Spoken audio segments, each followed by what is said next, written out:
How to turn on or turn off suggested replies for chat and text messages on Samsung Galaxy S26 Ultra. Let's start the video. First of all, go to App Library. Here click on Settings app. Now in Setting, scroll down and click on Advanced Features. After click on Advanced Features, you will see second option is Labs. Click on Labs, and here showing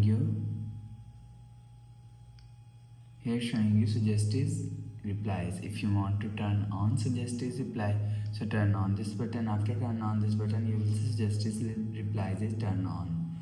If you want to turn off suggested replies, so turn off this button. After turn off this button, you will see suggested replies is turned off.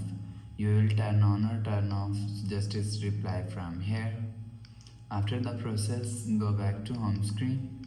So that's how you can turn on or turn off suggested replies for chat and text messages on Samsung Galaxy S26 Ultra. If you like the video, please subscribe. Thanks for watching.